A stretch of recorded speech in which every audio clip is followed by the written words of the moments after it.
हम लोग श्रीमद् भागवतम के तीसरे स्कंद के 12वें अध्याय के 27वें श्लोक से आगे पढ़ रहे हैं। कल हमने सुना था किस प्रकार से अधर्म की सृष्टि हुई थी। हृदि कामो भ्रुवः क्रोधो लोभश्चाधर दच्छदात् आस्याद वाक् सिंधवो मेद्रान निरतिर् पायुरघाश्रयः। ब्रह्मा जी के हृदय से यानी मन से काम की उत्पत्ति हुई। भ्रुवो क्रोधो, भुवों भावों के बीच में से क्रोध की उत्पत्ति हुई। लोभश्चा अधर दच्छदात्, दोनों होठों के बीच से लोभ की उत्पत्ति हुई। और यही तीन अधर्म के द्वार हैं। भगवान गीता में कहते हैं काम क्रोध त्रिविधम नरकम नरकस्येदम द्वारम नाशनम आत्मनः। कामम क्रोधम च लोभम च, ऐसे करके श्लोक 17वें अध्याय के आखिरी में अंत में आप देख सकते हैं कि तीन प्रकार के द्वार हैं नरक के, काम क्रोध और लोभ। इनको त्यागना चाहिए। आस्याद वाक सिंधवो मेड्रान, आस्याद वाक मतलब उनके मुख से वाणी प्रकट हुई, और सिंधवो मेड्रान उनके जननेन्द्रियों से सिंधु माने कि सागर प्रकट हुए। और निरति ही पायुरगाश्रय, उनके गुदा इंद्रिय से निरति प्रकट हुआ जिसमें जो सारे पापों का आश्रय है। तो ये सब हमने चर्चा करा, अब आगे देखते हैं। मेरे पीछे बोलिएगा। छायायाः कर्दमो यज्ञे देवहूत्यः पतिः प्रभो। छायायाः कर्दमो यज्ञे देवहूत्यः पतिः प्रभुः। मनसो देहतश्चेदं यज्ञे विश्वकृतो जगत्। मनसो देहतश्चेदं यज्ञे विश्वकृतो जगत्। छायायाः कर्दमो यज्ञे देवहूत्यः पतिः प्रभो।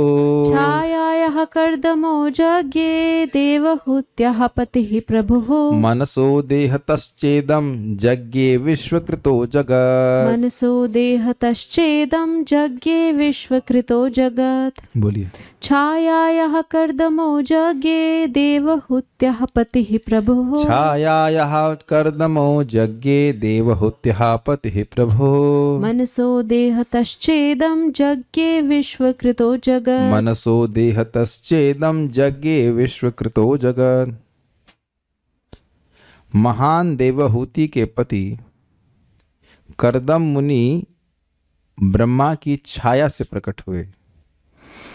इस तरह सभी कुछ ब्रह्मा के शरीर से या मन से प्रकट हुआ।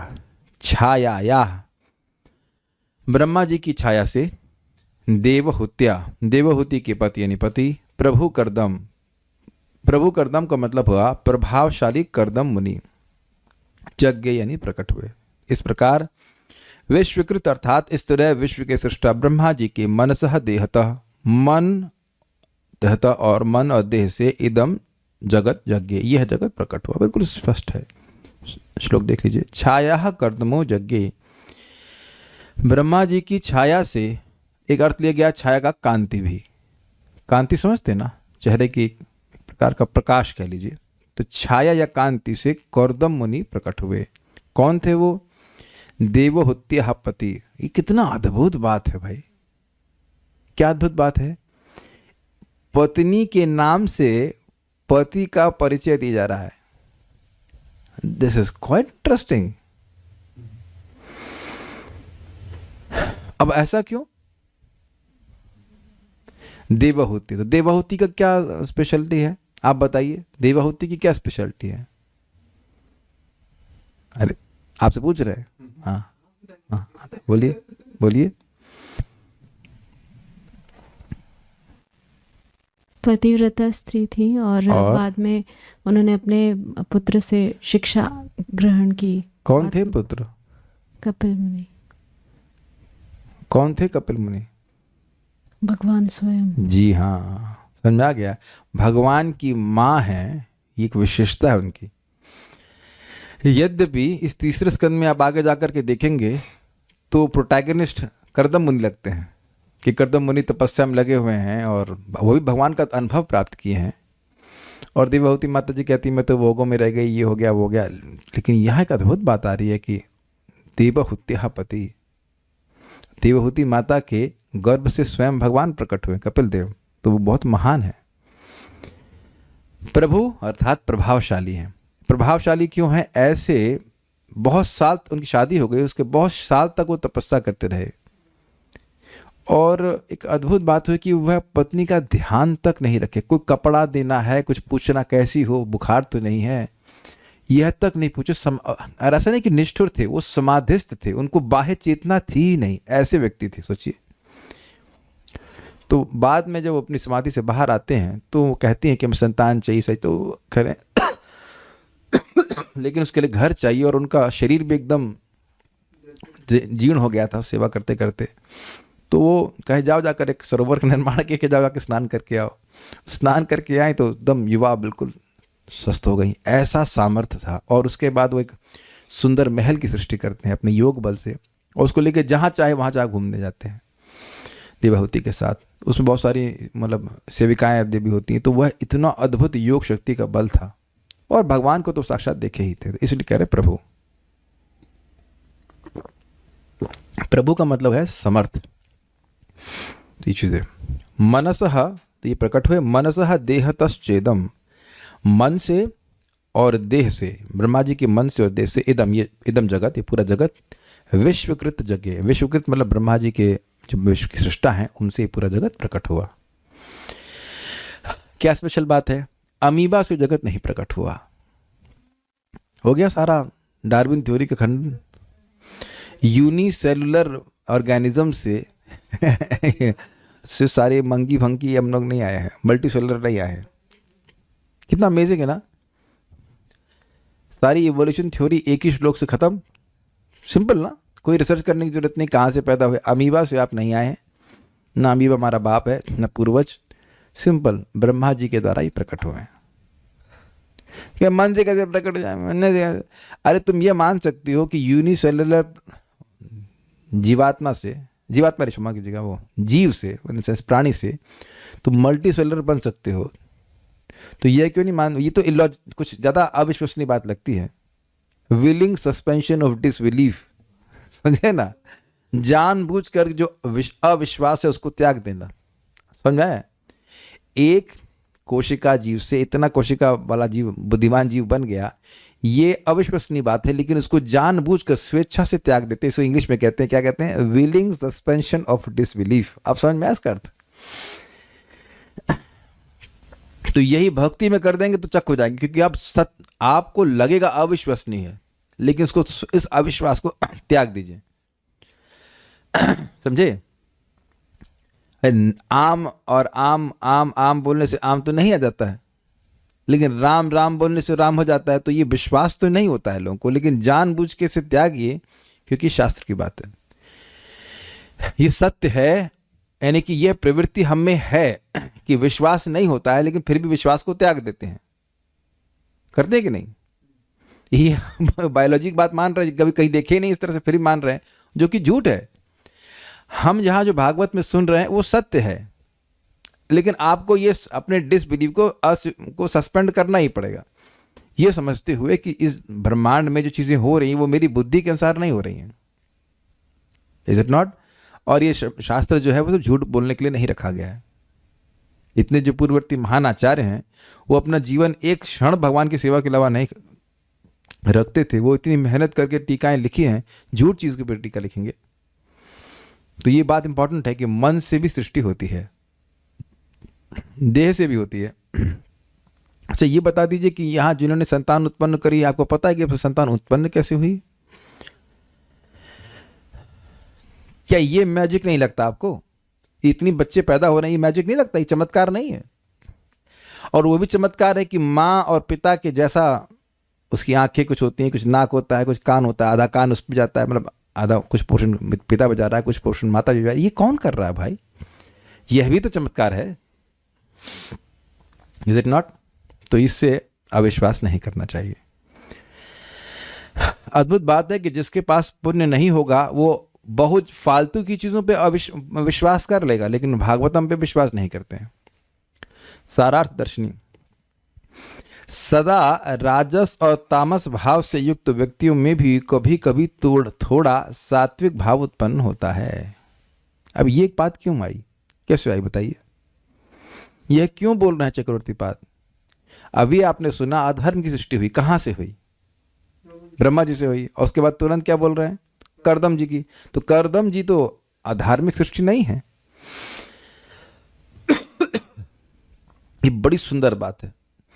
आप जानते हैं कि भगवत गीता में स्पष्ट कहा गया है 14वें अध्याय में 3 गुणों के वर्णन में कि कभी कभी रजोगुण अभिभूया तमो सत्व रमो, आप श्लोक तो बिल्कुल याद नहीं है, कभी कभी सत्वगुण रजोगुण तमोगुण को दबा देता है, कभी तमोगुण सत्वगुण और रजोगुण को दबा देता है, और कभी रजोगुण तमोगुण और सत्वगुण को दबा देता है। इसे कहते हैं इंग्लिश में फ्लक्स चलता रहता है, कांस्टेंट। तो ठीक है, गुणों के प्रभाव से ब्रह्मा जी के द्वारा धर्म की सृष्टि भी हुई, लेकिन उसी में वहीं पे सत्वगुण के प्रभाव से कर्दम मुनि की सृष्टि हुई। ये बड़ा इंटरेस्टिंग है। क्यों? इस जगत में कोई व्यक्ति घोर तमोगुणी होता है, लोग बोल देते हैं इसका मतलब उसमें तमोगुण का प्राधान्य है, लेकिन ऐसा नहीं है कि उसमें सत्वगुण का अवकाश है ही नहीं। There is no space for सत्वगुण। उसका फायदा उठाया जाना चाहिए। अगर आप लोगों को भगवान की भक्ति के बारे में बताते हैं तो चाहे घोर तमोगुणी व्यक्ति हो, फिर भी उसका एक चांस हो सकता है कि वह कुछ सत्वगुण का प्रभाव में आ जाए कभी कभी। अब देखो कि बहुत तमोगुणी लोग भी होते हैं, कभी कभी वो प्रकृति में जाना चाहते हैं। प्रकृति का मतलब नेचर को पसंद करते हैं, कुछ शांति चाहते हैं, and there is a chance, there is a hope कि वहाँ पे वह कृष्ण भावना को स्वीकार कर लें। कुछ सत्वगुण रहे तो वह क्लिक करे कि हाँ मर जाएंगे, सब कुछ छूट के चला जाएगा, तो इतना पीछे वस्तुओं के भागने की क्या जरूरत है। I hope it's very clear.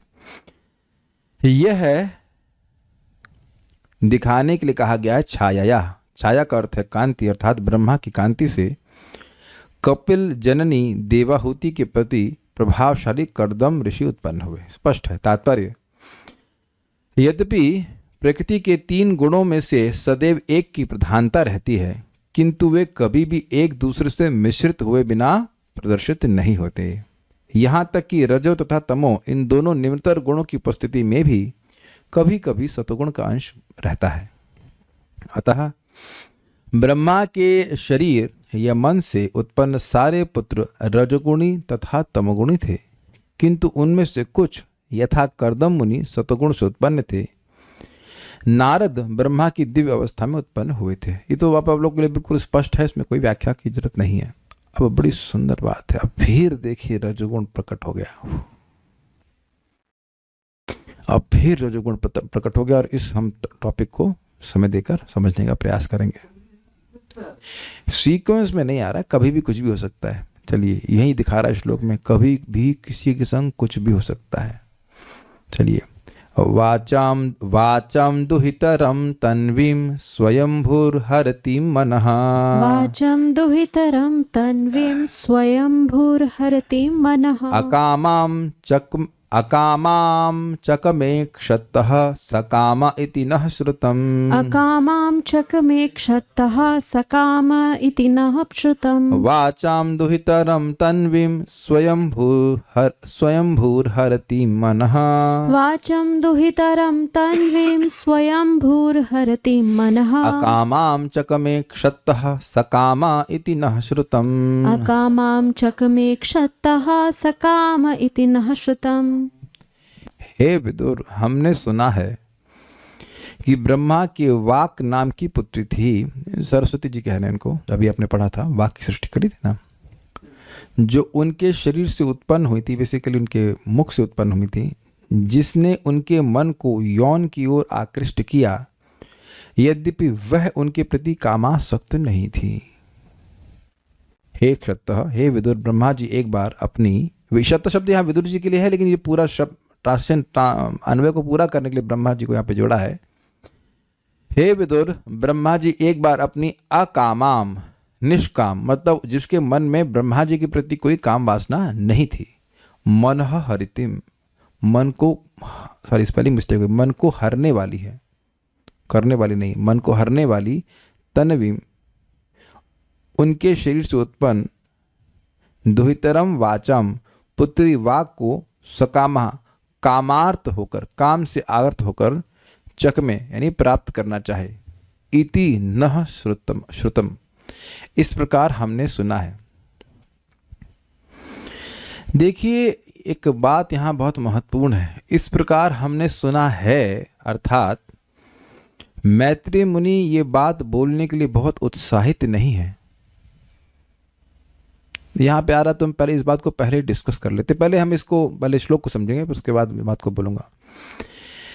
वाचाम दुहितरम तन्वीन, वाचा मतलब वाक यानी सरस्वती, जो कि उनकी पुत्री हैं, तन्वीम जो उनके शरीर से उत्पन्न हुई है, स्वयंभूर हरति मनः, स्वयंभू ब्रह्मा जी की मन को हरने लगी। तो एक मन में आ सकता है कि भाई इस जगत में कोई स्त्रियां ऐसी होती हैं जो पुरुषों का मन हरने के लिए वैसा ही वस्त्र आभूषण धारण करती हैं, है ना, जो सकाम होती हैं, मतलब जो जिनके मन में इच्छा होती है कि पुरुष हमको भोगें, ऐसे करके कुछ दुष्चरित स्त्रियां होती हैं।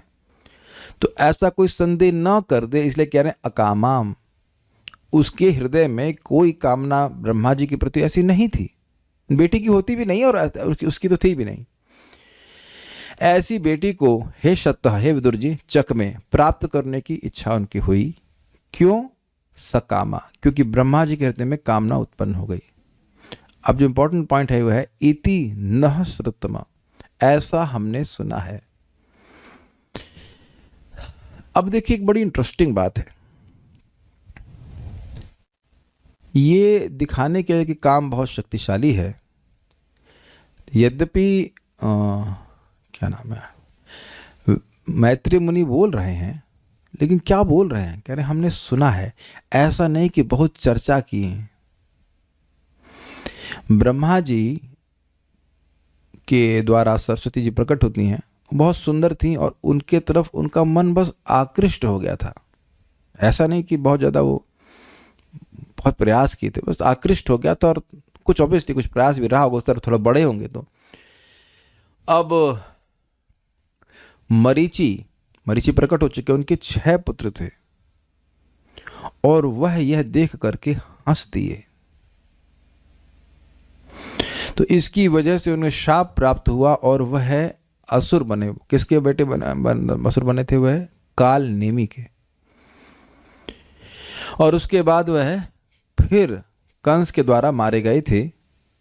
उनको देवकी के पुत्र के रूप में जन्म लेने का मौका मिला और फिर कंस के द्वारा मारे गए। इतनी फजीयत हो गई। तो देखिए एक बड़ी इंपॉर्टेंट बात है कि मैत्रेय मुनि यद्यपि एक दोष बता रहे हैं, बहुत बड़ा दोष है, बहुत बड़ी दुर्घटना कह लीजिए, लेकिन ब्रह्मा जी में दोष दृष्टि नहीं कर रहे हैं। समझ रहे हैं? एक यहाँ पे शिक्षा प्राप्त हो रही है कि व्यक्ति को स्त्री से के संबंध में बहुत सतर्क रहना चाहिए। ये कभी नहीं सोचना चाहिए कि मैं मुक्त पुरुष हो गया हूं। फिर बात आगे जाके बताएंगे। No one should think himself liberated in the association of a young women. No one means not no one, no one means no one, कोई भी नहीं, न गृहस्थ, न ब्रह्मचारी, न कोई भी, न सन्यासी, नो वन।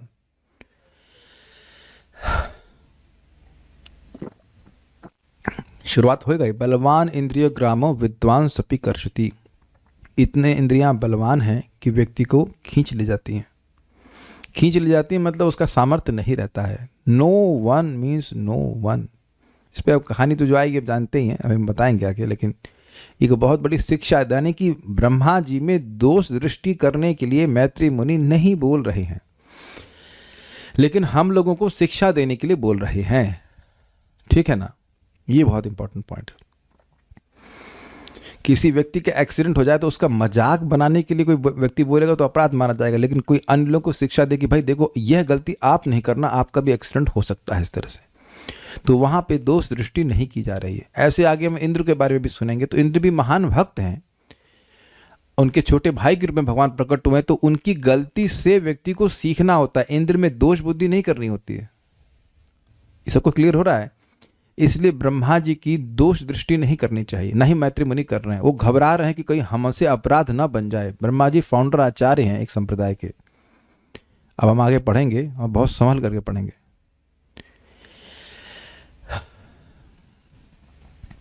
सारार्थ दर्शनी,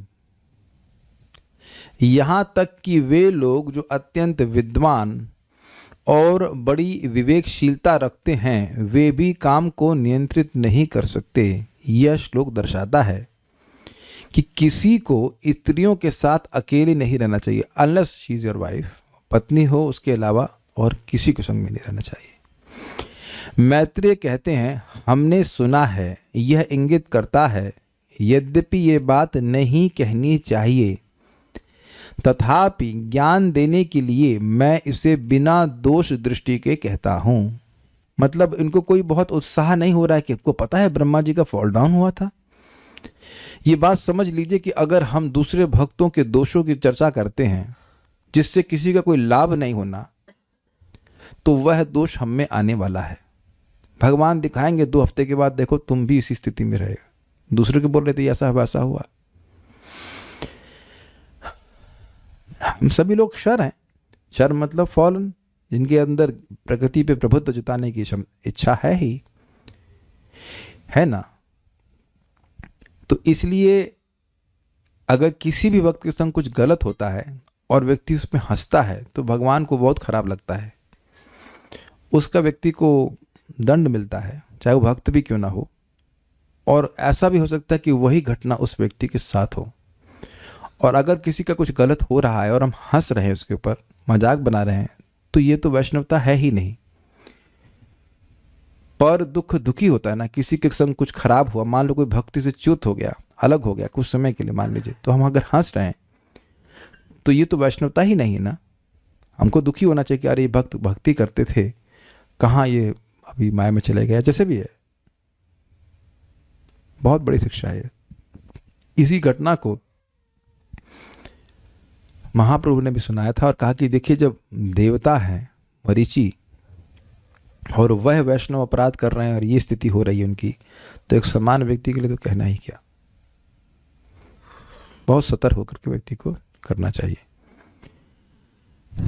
क्योंकि मैं अपराध करने से डरता हूं। और ये हैं कौन? महाभागवत हैं। इसीलिए महाभागवत हो पाए हैं क्योंकि अपराध करने से डरते हैं। वो जान रहे हैं कि ब्रह्मा जी की स्थिति क्या है। भगवान की इच्छा से कुछ हम जैसे जीवों को शिक्षा देने के लिए भगवान ने ऐसा करवा दिया, लेकिन इसका मतलब ये नहीं कि ब्रह्मा जी भगवान को प्रिय नहीं है। उन्हें यह डर था कि दोष ढूंढने से वह मरीचि के पुत्रों की तरह पतित हो जाएंगे। यह वाक्य यह भी इंगित करता है कि इस घटना को वर्तमान कल्प में किसी ने नहीं देखा। समझे? कह रहे हैं कि हमने ऐसा सुना है, मतलब हम उसको पढ़े बड़े ज़्यादा नहीं है, सुना है। इस तरह से बहुत रिसर्च हमें ना करने की इच्छा हुई, ना हमने कुछ जरूरी समझा, बस ये सुना है, एक बात होती हुई आई, इस प्रकार से बोल रहे हैं। बल्कि यह किसी पूर्व दूर के कल्प में घटित हुआ था और अब इसे समझाया जा रहा है, क्योंकि यह स्वीकार नहीं किया जा सकता कि यह घटना ब्रह्मा द्वारा भागवत के 4 मुख्य श्लोक सुनने के बाद घटी। एतन्मतं समातिष्ठ परमेण समाधिना भवान कल्प विकल्पेषु ना विमुह्यति करहिचित्। मेरे निर्देशों को पूरी तरह और गहन एकाग्रता के साथ पालन करो, तुम अपने जीवन और उसके विभाजनों में कभी भी भ्रमित नहीं होगे। श्रीमद् भागवत 2:9-36। तो देखिए, अब अगर जो दूसरा संत हमारे संग पढ़े हैं तो इस बात को याद रखे होंगे कि ब्रह्मा जी सृष्टि करने में डर रहे थे, और आप डर देख ही रहे हो। डर क्या है? ये सृष्टि कहाँ से हुई? तनवीम ब्रह्मा जी के खुद के शरीर से ही प्रकट हुई, कहीं और से नहीं प्रकट हुई। और देख रहे हैं कितनी अद्भुत सृष्टि है कि वह खुद सृष्टिकर्ता को ही मोहित करने वाली हो गई। ये तो अद्भुत बात है। और कुछ कुछ ऐसा लग रहा है कि ये उनके कंट्रोल में है भी नहीं। अगर वाकई उनके कंट्रोल में होता तो वे प्रभावित नहीं हो पाते। कुछ ऐसा ही प्रतीत हो रहा है कि लग रहा है भगवान की इच्छा से सब कुछ हो रहा है, ब्रह्मा जी के माध्यम में। हमको नहीं पता कि क्या सिचुएशन चल रही है, लेकिन ब्रह्मा जी ने ये प्रार्थना करी थी कि हम अब मोहित ना हो, मुझ में ईश्वर भाव ना आ जाए, अहंकार ना आ जाए। देखिए, ये समझ लेना कि काम से पहले अहंकार आता है। अगर मेरे मन में भावना होगी कि मैं देह हूं, तभी देह को सुख देने वाली कुछ वस्तुओं के प्रति कामना जागृत होगी। अगर मिथ्यांकार नहीं है तो कामना जागृत नहीं हो सकती है। I think it's very simple to understand. तो भगवान ने इसी बात को यहाँ पे उनको आशीर्वाद दिया था कि आप जितने भी कल्प और विकल्प आगे होंगे उनमें आप कभी भी मोहित नहीं होगे। तो इससे पहले के कल्प में कभी ऐसा हुआ होगा। तो ये बात कह रहे हैं कि ये जो भगवान ने बोल दिया है, अब उसके बाद माया ब्रह्मा जी को नहीं छू सकती है। तो ये जो घटना हुई है ये इस बात के, इस कल्प के पहले वाली घटना है। मुझसे ये मत पूछना कौन सा कल्प, I will be angry on this point because ये सब नहीं बताया जा रहा है। तो ये जो प्रश्न करेगा ये थोड़ा सा मूर्खता वाली बात हो जाएगी। कोई भी अगर आपने किसी ने हिम्मत भी करी प्रश्न करने की ना कौन से कल्प में हुआ, तो बहुत कस के डांट दूंगा मैं, क्योंकि ये मुझे यहाँ पे लिखा नहीं गया है। ये प्रश्न, इस तरह के प्रश्न ना करया करिएगा जो चीज़ लिखी नहीं रहती। जो लिखी नहीं रहेगी हम कैसे बता देंगे। अगर कुछ लिखा हो तो मैत्री बता देते, इस पद में ब्रह्मा जी के 20वें साल के इसमें कल नहीं बता रहे ना। This is not important, this is not important. इतनी सी बात है कि ब्रह्मा जी को भगवान आशीर्वाद दे दिए हैं, अब उसके बाद वह प्रभावित नहीं हुए। इसीलिए तो ब्रह्मा जी दूसरे स्कंद की शुरुआत में ही बोल दिए हैं कि मेरा मन कभी भौतिक चीजों में नहीं जाता। वो झूठ नहीं बोल रहे हैं। तो ये सारी चीजें भागवत सुनने के पहले हुई थी। जो भी हुई मतलब एक ही बार हुआ, ऐसा नहीं कि बार बार होता है। तो कई बार हमसे आगे भी लोग प्रश्न करते रहेंगे या पहले भी करते हैं, ब्रह्मा जी संग ऐसा हो गया। ब्रह्मा जी ऐसे कामी पुरुष नहीं है। एक बार मतलब वो भी एक बार का मतलब कितना समय बीत गया उनकी आयु का बताइए। उसमें कभी एक कुछ समय के लिए ऐसा हो गया और जिससे आगे के सभी लोगों के लिए बहुत बुरा आदर्श भी उपस्थित होता। तो इस कारण से बताई जा रही है बाकी लोगों को सिखाने के लिए कि इतने महान व्यक्ति के संग भी ऐसा हो गया तो इसको इतना हल्का ना समझे काम को। समझ आई बात। माया का एक बड़ा सिंपल टूल है। जो साधक होता है उसके मन को शांत रखती है कुछ समय के लिए। तो सोचता है, अनर्थ निवृत्ति में स्पेशली, वो सोचता है कि मैं तो काम को जीत लिया। और जब वह एकदम असावधान होता है तब उसको अटैक करती है। जैसे सिंपल ये टेररिस्ट पॉलिसी, नहीं अटैक करेंगे। मान लीजिए कि आर्मी सोचे हाँ सब शांत हो गया और फिर बम फोड़ देंगे। जब तक व्यक्ति भाव स्तर को नहीं प्राप्त हो जाता है, व्यक्ति को नहीं सोचना चाहिए कि वो माया से मुक्त हो गया है। भाव स्तर पे मतलब प्राय गिरते नहीं है लोग, इसलिए बोल रहा हूं वेरी केयरफुल। तात्पर्य, बलवान इंद्रिय ग्रामो विद्वान समपि कर्षति। भागवत 9:19-17 कहा गया है कि इंद्रियां इतनी प्रमथ तथा प्रबल होती हैं कि वे अत्यंत विवेकवान तथा विद्वान व्यक्ति को भी मोहित कर सकती हैं। इसका मतलब क्या है पढ़ के बताऊंगा पूरा। इसलिए सलाह दी जाती है कि कोई व्यक्ति अपनी माता, बहन या पुत्री के साथ भी अकेले में न रहे। विद्वान सपि कर्षति का अर्थ है कि बड़ा से बड़ा विद्वान भी काम वासना का शिकार बन जाता है।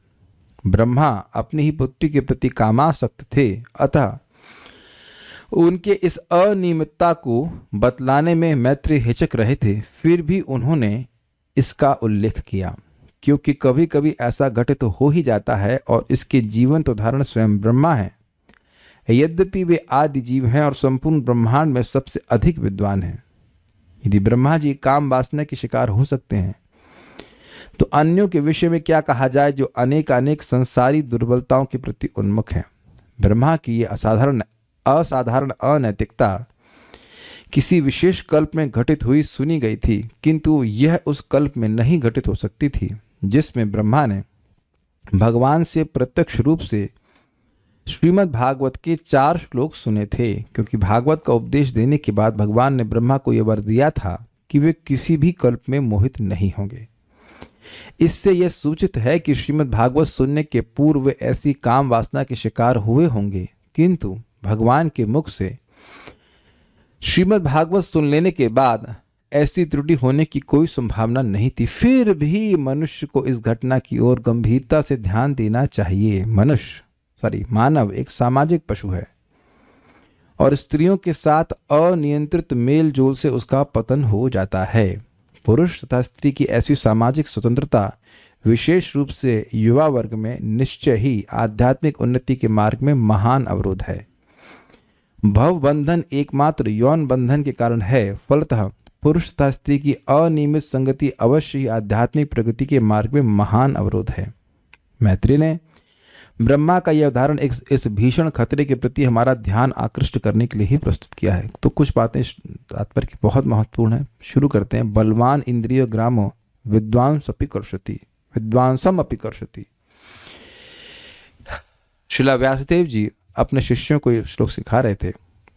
मात्रा दुहित्रा न विविक्ता समनो भवेत, बलवान इंद्रिय ग्रामो विद्वांसमपि कर्षति। व्यक्ति को अपनी माँ, बहन, पुत्र और पुत्री इनके संग भी अकेले में नहीं बैठना चाहिए, क्योंकि बलवान इंद्रिय ग्राम, इंद्रिय ग्राम मतलब इंद्रियों का जो समूह है वो बहुत बलवान है। बलवान का मतलब है कि हमसे अधिक बलवान है। और विद्वांसम अपि कर्षति, जो विद्वान है, जो जान रहा है कि वह देह नहीं है, विवेक है उसका, शास्त्र अध्ययन किया है, उसको भी खींच ले जाती है, अर्थात उसकी इच्छा के विपरीत खींच लेती है। तो इस पे जैमिनी ऋषि को बड़ा ऑब्जेक्शन हुआ। सुने कहानी आप? जैमिनी ऋषि ने कहा कि अरे, जो व्यक्ति बुद्धू है, जो ज्ञान नहीं रख रहा है, उसको खींच ले तो कोई बड़ी बात नहीं है, लेकिन जो ब्रह्मचर्य का पालन कर रहा है, जो विद्वान है, उसको खींच ले, उसमें ये तो हमको समझ में नहीं आ रहा है, ये हमको स्वीकार नहीं हो रहा है। अब यहां भी देखिए, हम घटना इसीलिए जैमिनी ऋषि में दोष देखने के लिए नहीं बता रहे हैं, एक शिक्षा दी जा रही उसको बोल रहा हूं। तो व्यासदेव क्या ठीक है। तो अब जैमिनी ऋषि अकेले अपना भजन कर रहे थे और उनकी कुटिया में उस दिन बारिश हुई। और कुटिया में नहीं, कुटिया में, हाँ कुटिया की बात है, बारिश हो रही थी और एक बहुत सुंदर स्त्री वो बारिश में पूरा भीग गई थी और वह उनके दरवाजे में खटखटाई। नहीं, मैं गलत बोल गया। वो जा रहे थे जंगल से और उनको रास्ते में कोई स्त्री दिखी थी, रास्ते में दिखी थी, कुटिया पे नहीं खटखटाई थी, रास्ते में दिखी और वो भीग गई थी। और उसने कहा कि कोई आप पे आश्रम है, मैं रात में मतलब रुक जाऊं? हाँ, उनको पहले संकोच, कहते ठीक है, मैं तो, मेरा मन संयमित है, कोई दिक्कत नहीं है। कहो हमारे आश्रम में आप रुक सकते हो और सुबह होगी तो आप चले जाना। तो उन्होंने कहा कि मैं आपके आश्रम में कैसे रहूँगी? तो नहीं नहीं, मेरा मन में कोई दिक्कत नहीं है, मेरा मन संयमित है। तो कुटिया के दो भाग थे, एक अंदर वाला रूम था, उसके बाद बाहर वाला रूम था। तो बाहर में ये रुक गए और ये स्त्री अंदर चली गई और उनको जैमिनी ऋषि बोले कि देखो, अगर मैं खटखटाऊं भी और बोलूं भी कि तुम बाहर आ जाओ, तुम्हें बाहर नहीं आना है। ठीक है। तो अंदर चली गई और उसने अंदर से बंद कर लिया। तो अब क्योंकि वो बहुत सुंदर स्त्री, बहुत सुंदर थी, कुछ समय के बाद जैमिनी ऋषि के मन में काम वासना उदित हो गई और कहे खोलो खोलो खोलो खोलो, और दरवाजा पीटने लगे, खोलो। तो नहीं खोला तो वह इतना वासना बढ़ गई कि वह उस कुटिया के ऊपर चढ़ गए। सुना है भाई, हमने सब सुना है, जो छत है उसको, जो घास फूस था उसको हटा दिए और वहां से छेद करके कूद गए और उसको आलिंगन कर लिया। और जब वो आलिंगन किए तो देखा कि वहां पे दाढ़ी का अनुभव किए। दाढ़ी खूब लंबी दाढ़ी। आंख खोले तो देखे कि व्यासदेव जी वहां पे खड़े हैं। वो स्त्री, व्यासदेव जी स्त्री बन के आए थे, कहते हैं विद्वांसम अपि कर्षति, विद्वांसम अपि कर्षति। तो कह रहे हाँ गुरुदेव, हम आपसे अधिक बुद्धिमान नहीं। हम समझ गए। ये श्लोक व्यासदेव जी सिखा रहे हैं। It means they understand the potency of lust. बलवान इंद्रिय ग्राम है। और ये बात हम लोग सुन चुके हैं भगवद गीता में। श्रीपाद रामानुजाचार्य जी कहते हैं कि इंद्रियों के व्यापार से ही काम जागृत होता है। व्यक्ति सोचता है कि मैं कुछ थोड़ा देख लेता हूं, मैं छू लेता हूं और कुछ नहीं होगा, लेकिन काम जागृत होता ही इंद्रियों के व्यापार से है। अगर इंद्रियां भगवान की सेवा में लगी रहती हैं तो नहीं होता है। लेकिन ये सारा जो स्ट्राइक होता है, मतलब जो क्या कहते हैं स्पार्क होता है काम का, वह इंद्रियों के एक्टिवेशन से ही होता है। इंद्रियां कार्य करने लगती हैं तो काम जागृत होने लगता है। इसीलिए भगवान ने गीता में कहा तस्मात् इंद्रियाण्यादौ नियम्य भरतर्षभ। सबसे पहले व्यक्ति को अपनी इंद्रियों को संयमित करना होता है और उस इंद्रियों को भगवान की सेवा में लगाता है तो धीरे धीरे काम संयमित होता है। ये बात है, बहुत बड़ी बात है। हम नाम नहीं रख रहे, एक महान सन्यासी है इस्कॉन में, तो वो बैठे थे कहीं किसी रूम में बैठे होंगे, तो कोई एक माता जी आई, माता जी लेकिन not in the mood off माता जी, बहुत भड़कीले कपड़े पहन करके आई। तो महाराज वहाँ से भाग चले। वहाँ अपने को विद्वान, अपने को इंद्रिय संयमी नहीं मान रहे हैं। ऐसा ही व्यक्ति इंद्रिय संयम कर पाएगा। समझ रहे ना बात? जो व्यक्ति सोचेगा कि मैं बहुत इंद्रिय संयमी हो गया हूँ, तो इंद्रिय बताएंगे कि कितना संयमी हो गया है। विद्वांसम अपि कौशति, बहुत बड़ी शिक्षा प्राप्त हो रही है। दूसरा बात यहाँ पे क्या था, ये बहुत अच्छी है। देखिए जीवों में बीमारी क्या है, हृदय दौर्बल्य। जब जीव भगवान से विमुख होता है तो उसके हृदय में प्रकृति पर प्रभुत्व जताने की इच्छा आ जाती है। मतलब मैं प्रकृति को भोगूंगा, यही हृदय की दुर्बलता है। जैसे अर्जुन ने प्रश्न किया था ना कि न इच्छा होते हुए भी, न चाहते हुए व्यक्ति पाप क्यों करता है, तो ये दुर्बलता है ना कि पता है कि पाप है फिर भी व्यक्ति पाप कर रहा है। तो यही बात बोल रहे हैं कि ब्रह्मा जी उन्मुख नहीं थे, सांसारिक वासनाओं के प्रति नहीं, फिर भी वे प्रभावित हो गए। तो जिनको पहले से ही ये बीमारी है कैमुत्य न्याय से, उनके अंदर ये कितनी अधिक प्रवृत्ति होगी। और व्यक्ति अगर ईमानदार है तो वह समझेगा कि उसके हृदय में ऐसी दुर्बलताएं हैं और इसका शरीर की आयु से कोई फर्क नहीं पड़ता है। One has to be very careful.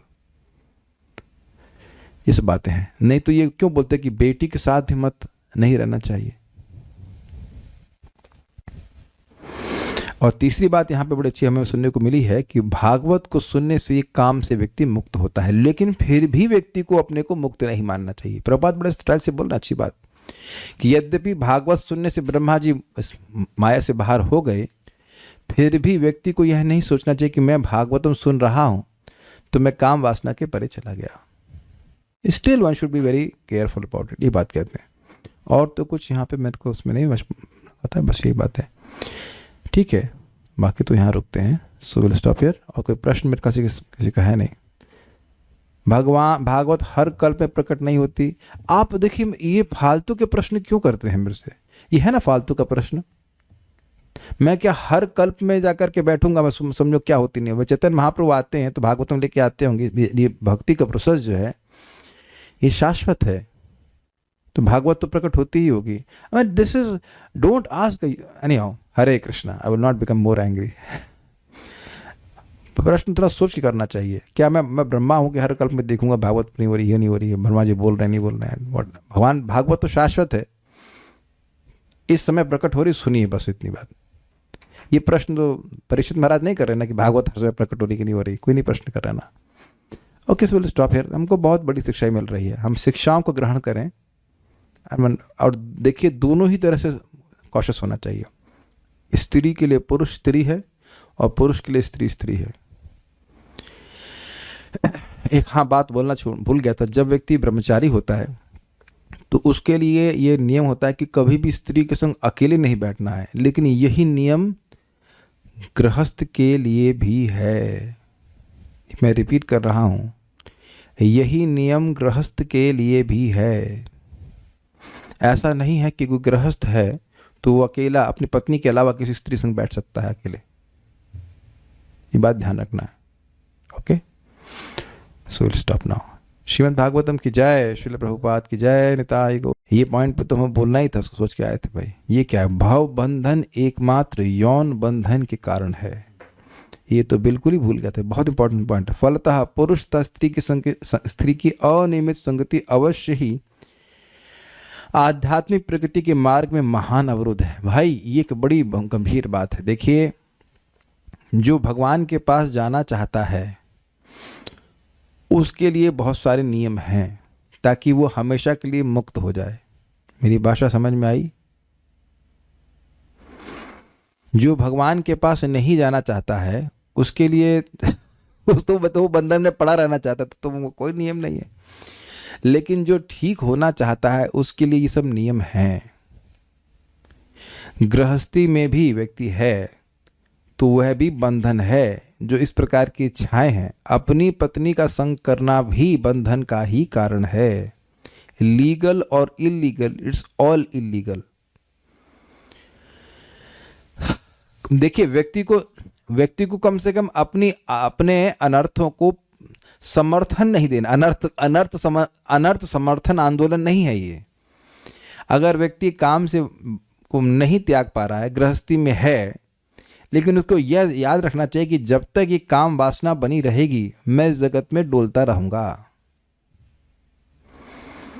और यही बात किसी अन्य आश्रम के व्यक्ति पर भी निर्भर करती है, लागू होती है, निर्भर नहीं, लागू होती है। अगर हृदय में स्त्री को भोगने की इच्छा है, ये भोगने की इच्छा है, वो भोगने की इच्छा है, तो भोगने के लिए तो जगत भी बनाया गया है, तो फिर से व्यक्ति को आना पड़ेगा। तब करें क्या? देखिए, पॉइंट इज रेगुलेशन। कुछ काम है जिसको नुकसान नहीं, जैसे मान लीजिए अच्छा खाने की इच्छा है, तो अब वह तो भगवान को अर्पण कर दिया, तो प्रसाद खा लीजिए, तो वहाँ से ठीक हो रहे हैं। तो अब स्त्री संग की इच्छा कैसे हम शुद्ध कर सकती है? हमको तो भगवान स्वयं बोले, धर्म अविरुद्ध भूतेषु कामोऽस्मि भरतर्षभ। अगर कृष्ण भावना भावित संतान उत्पन्न करने के लिए व्यक्ति संग कर रहा है, तो वह भगवान की अभिव्यक्ति वह उसको शुद्ध करेगी। मैं गृहस्थों के लिए बोल रहा हूँ, वो कि यज्ञ हो जाता है। अन्यथा अगर व्यक्ति प्रवृत्त हो रहा है तो उसको समझना चाहिए कि वो अपनी बीमारी को बढ़ा रहा है। एटलीस्ट कम से कम यहाँ से शुरुआत करे कि मैं अपनी बीमारी को बढ़ा रहा हूँ। मैं पता नहीं मेरी बात समझ में आ रही कि नहीं आ रही है। जैसे आप हमारे जिसमें भी कफ है हल्का सा समय, तो अगर मैंने दही खाया नहीं, अगर मैं दही खाऊं तो मुझे कम से कम यह पता होना चाहिए कि यह मेरे कफ को बढ़ाएगा। कुछ विवेक तो रहना चाहिए। मैं समझा पा रहा हूँ, वेरी सटल पॉइंट। भले ही कोई व्यक्ति अपनी इंद्रियों को सीमित नहीं कर पा रहा है, कम से कम उसको पता तो होना चाहिए कि मैं गलत कर रहा हूँ। मैं इसलिए बोल रहा हूँ कि एक माता जी फॉर एग्जाम्पल, तो उनकी बेटी को कफ हो गया। मैंने कहा केला खिलाती हूँ? कहते हाँ खाती है। दूध पिला रही, मैं दूध ही पिला रही हूँ। मैंने कहा चावल हाँ चावल भी खिला रही हूँ। तो तुम सब तो वही खिला रही हो जो तुझको रोग बढ़ जाएगा। तो कम से कम यह तो विवेक हो कि भाई ये चीज़ गलत है। From there is a hope कि व्यक्ति इनको त्यागेगा, एटलीस्ट कंट्रोल करने का प्रयास करेगा, मिनिमाइज करने का प्रयास करेगा। आप मेरी बात समझ पा रहे हैं? समाज में तो ऐसा मतलब मुक्त होने का तो कोई बात ही नहीं है। तो इस प्रकार से इंद्रियों को सीमित करने का कोई प्लान ही नहीं है। समझ रहे हैं? कोई व्यक्ति सिगरेट पी रहा है तो सिगरेट पीने को अच्छा मान रहा है तो बहुत खराब बात है। कोई व्यक्ति मान लीजिए पी रहा है, उसे खराब मान रहा है, धीरे धीरे कम करने का प्रयास कर रहा है, वो अच्छा व्यक्ति है ना? तो शास्त्र सुन करके कम से कम यह तो व्यक्ति को विवेक रहेगा ना कि वो जो काम कर रहा है वो अच्छी बात नहीं है। तो ये जो बंधन है कि स्त्री के प्रति आकर्षण है, बड़ा प्रभुपाद स्पष्ट बोलते हैं। किसी सुंदर लड़की को देख रहे हो और तुम्हारे मन में कोई पिंचिंग सेंसेशन आ रहा है, पिंचिंग समझते हैं, स्मॉल पिंचिंग की भाई फिर से देखें, इधर देखें, ऐसे करके, तो अभी तुम्हारा काम नष्ट नहीं हुआ है, अभी तुम बंधन में हो। सिंपल। जैसे भी मुझे कोई कहे कि कफ हो रहा, हाँ अभी है, खांसी आ रही है। अब इसके लिए मैं भर्सना नहीं कर रहा हूँ, ना ही भर्सना करने की जरूरत है। ठीक है, मैं अभी कुछ इन्फेक्शन हो गया है, जो भी था, खांसी हो रही है, मैं दवा लूंगा, ठीक हो जाऊंगा। लेकिन ये आकर्षण अगर है अभी, तो इसका मतलब है स्त्री के प्रति आकर्षण हो रहा है, तो इसका मतलब अभी वो बंधन में है।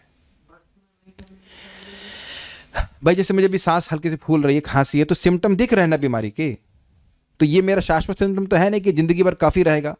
मैं इससे कुछ, मैं इन्फेक्शन से प्रभावित हूँ, दवा लूंगा, ठीक हो जाऊंगा। लेकिन ये तो मुझे पता है ना सिम्टम्स के द्वारा कि मुझे बीमारी है, तो मैं अपनी बीमारी की वजह से अपनी भर्सना तो नहीं कर रहा हूँ ना, नेगेटिव जोन में तो नहीं जा रहा हूँ ना कि मेरे को ये हो गया वो गया। ठीक है, तो काम एक बीमारी की तरह है। ठीक है, व्यक्ति चेक कर ले कि भाई स्त्री को देखते हैं तो उधर आकर्षण हो रहा है, या पुरुष को देख रहे तो आकर्षण हो रहा है, तो यानी कि अभी हम इस भावना से इन्फेक्टेड हैं। तो कम से कम उनका इलाज करने के चक्कर में रहे, इलाज तो करना चाहे, है कि नहीं? ये बात है। तो जब एकदम इच्छा समाप्त हो जाएगी तो वापस दोबारा जगत में नहीं आना पड़ेगा। लेकिन ये केवल स्त्री पुरुष के आकर्षण की बात नहीं है, सूक्ष्म रूप से भी काम इच्छा होती है। कैसे? लोगों को नियंत्रित करने की वो बड़ी प्रबल इच्छा होती है कि लोग मेरे अनुसार चलें। लोगों को शास्त्र का ज्ञान दे रहे हैं तो वो आपके अनुसार नहीं चल रहे हैं। अगर मान लीजिए आप किसी को बताते हैं कि ब्रह्म मुहूर्त में उठना चाहिए, तो वो आपकी आज्ञा पालन नहीं कर रहे हैं, वो शास्त्र की आज्ञा पालन कर रहे हैं। क्लियर? अगर आप किसी को कहते हैं कि हरे कृष्ण जपो, तो वो आपकी आज्ञा पालन नहीं कर रहा है, आप भगवान की बात बोल रहे हो। लेकिन अब मैं कहता हूं मेरे अनुसार चलना चाहिए, मैं नियंता हूं, ये भावना भी काम में आती है। ये सूक्ष्म इच्छा है। किसी वैरागी में भी इस प्रकार की बड़ी प्रबल इच्छा आ सकती है कि मैं लोगों को कंट्रोल कर लेता हूं, लोग मेरे अनुसार चलते हैं। तो ये भी तो चलाते रहो, तुम अगले जन्म में फिर चलाओ। ये पार्टी का नेता हूँ इत्यादि इत्यादि, यह भी काम है। लेकिन ये दो इच्छाएं हैं इस प्रकार से, सूक्ष्म और ग्रॉस, सूक्ष्म और स्थूल। तो इससे बचने का प्रयास करना। बचने का सिंपल तरीका है, भागवत सुनना है, नाम जप करना है, भगवान का प्रसाद ग्रहण करना, भगवान की सेवा करना, ये सिंपल सिस्टम है। Okay, so will stop now.